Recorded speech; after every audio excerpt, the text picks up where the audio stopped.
দেশে বর্তমান বন্যা পরিস্থিতি নিয়ে প্রত্যেকটা সেক্টরে প্রত্যেকটা মানুষই খুবই আতঙ্কে আছে। আমরা জানি ইতিমধ্যে অনেকগুলো জেলা বন্যায় তলিয়ে গেছে, লক্ষ লক্ষ মানুষ আশ্রয়হীন হয়ে পড়েছে। তাদেরকে কিভাবে খাবার দেওয়া হচ্ছে আপনারা এটি ভালো করেই জানেন, আপনারা দেখছেন। এই অবস্থায় দেশের যখন করোনা অবস্থা, ওই অবস্থায় একদল নেমেছে আন্দোলনে, সচিবালয় ঘেরাও করে রেখেছে। সকাল থেকে রাত 10টা পর্যন্ত সচিবালয় ঘেরাও করে রেখেছে।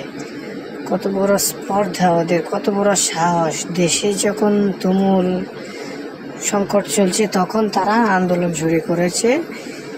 এখন দেখেন এই যে বেঁধে সবগুলোকে নিয়ে যাওয়া হচ্ছে, সবগুলো সেনাবাহিনীর দখলে ছিল, এখন সবগুলোকে নিয়ে যাওয়া হচ্ছে। সবগুলোকে আইনের আওতায় আনার আহ্বান জানাই আমি বাংলাদেশ সরকারের কাছে। এদের যাতে কঠিন থেকে কঠিনতম শাস্তি হয়। দেশের ভয়াবহ অবস্থায় তারা আন্দোলন করছে, কত বড় সাহস, কত বড় হারামি! দেশের মানুষ ঠিকমতো খেতে পাচ্ছে না, এখন 8-10 জেলার মানুষ ঠিকমতো খেতে পাচ্ছে না, ওষুধ পাচ্ছে না, থাকার জায়গা